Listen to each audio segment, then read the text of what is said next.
Good evening, I'm Stacy Lange. Over 700 students from Clarkson University are now college graduates.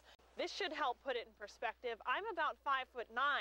This snowbank is almost as tall as I am.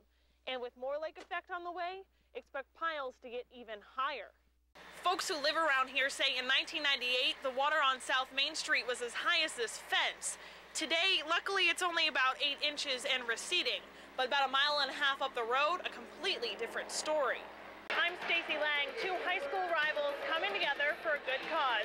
I'll have that story coming up. The light, fluffy stuff is easy to shovel, not so easy to drive in. When the wind takes it, you're caught in a whiteout. The Racket River could see an extra inch or 2 of rain before the end of Tuesday, but officials are worried about a lot more water coming from runoff from Tupper Lake in the Adirondacks. They say it's very likely the Racket River could crest again. Mary makes the dolls complete with their own scaled-down shoe. They're real leather, just a fraction of the size. Jeff and Diane, what's not known right now is who held up the 2 banks, but one thing is for sure, they will face serious charges if they are caught. Bank robberies can be prosecuted on the federal level. This is a pretty good indication of just how much water there is. Nearly an inch of rain Saturday night and several inches of melted snow. And if it's not going into the Black River, it's going into basements. Especially since, according to ConsumerReports.com, 13 million credit card users in the U.S. are still paying off their holiday bills from last year. Foster has 30 days to file an appeal. As for Alicia Wozlowski's family, they say they'll continue to live their lives one day at a time. In Watertown, Stacy Lange, 7 News. Tyler Lewis, seen here in the orange, is sentenced to 23 years to life in prison for what happened here in December 2009. Lewis and 2 others planned to rob this house on State Street. The gun went off on the front porch, fired through the door, and killed 43-year-old Ron Gowing. Tyler Lewis was convicted of firing the fatal shot. By all indications, he went up on that porch alone, at least by what we can tell from the evidence we have, and he's the only one that pulled the trigger. The way Tyler Lewis acted during his trial in December played a role in his sentence. Judge Dennis Kehoe said the teen seemed disinterested, showed no remorse, and said if Lewis had shown emotion, quote, "I would be more inclined to show you some mercy." Ron Gowing's family left court today satisfied with the sentence, but somber, all wearing these stickers. There's a little closure. We'd like vengeance, but we got justice, I think. It's tragedy. We're all still hurting, and it's never going to be the same, without Ronnie. In today's sentencing, Ron Gowing's aunt said both families have lost a son. She also made a promise that the Gowing family will be back in court when Tyler Lewis is up for parole in 23 years.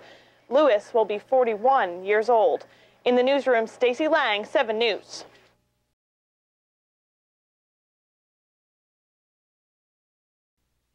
Johnny Keegan's been noticing the graffiti more and more while walking in downtown Watertown. This is just really recent. Take a walk around Public Square and you'll notice 2 different tags.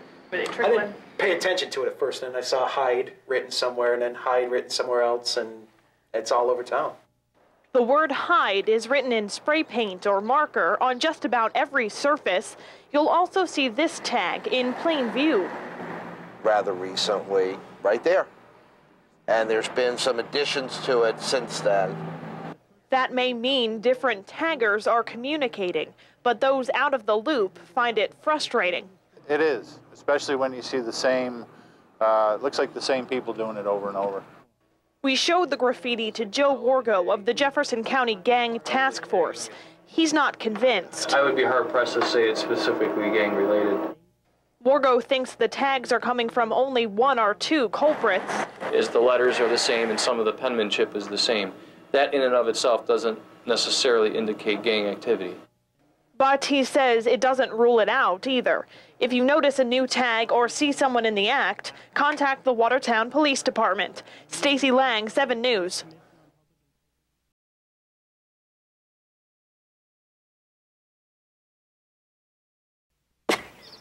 Digging graves for almost a decade can take a toll on a shovel. Probably worn off at least 2 to 3 inches off it over 8 years, and probably dug 50 or 60 graves and that many cremations. Meet Alan Wood, full-time farmer, part-time grave digger. And I'm actually proud of it. I tell people it's my third job behind farming and zoning and being a grave digger. And usually that's the one that shocks them the most. Not exactly the kind of job you'd call uplifting.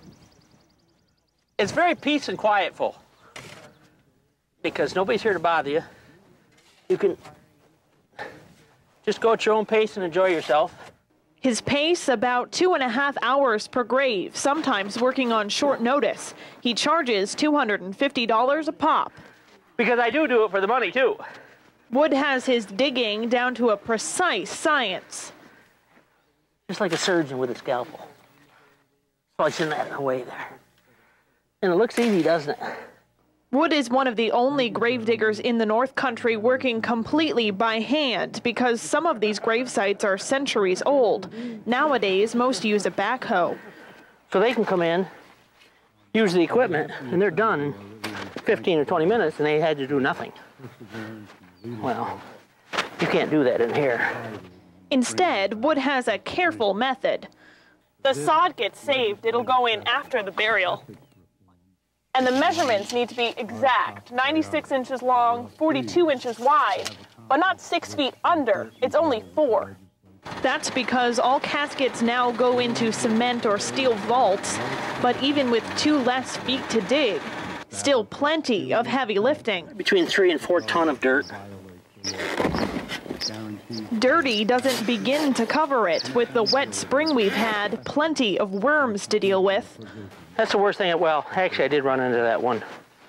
That head came rolling out that one time. Seriously, that was not a good situation. Of course, that encounter with a 19th century skull only happened once, and it's a risk he runs since St. Lawrence Union Cemetery is one of the oldest grave sites in Jefferson County. A dirty deed, but one that means a lot to the man doing the digging. Like I say, if I'm the one digging the grave instead of in it, then, it's a good thing. Still, for the few times a year when Wood needs to dig after dark, surrounded by hundreds of souls, it's got to get a little creepy. There's no shortage of scary stories. And then every time, when I would dig some more and put it up there, I felt like I'd keep turning because I thought somebody was watching me all the time. Surrounded by so much death and dirt, the most important tool is a sense of humor. It's not about death, it's about doing something that nobody else wants to do and really enjoying it. And we're glad he enjoys it, because somebody's got to do it. Stacy Lange, 7 News.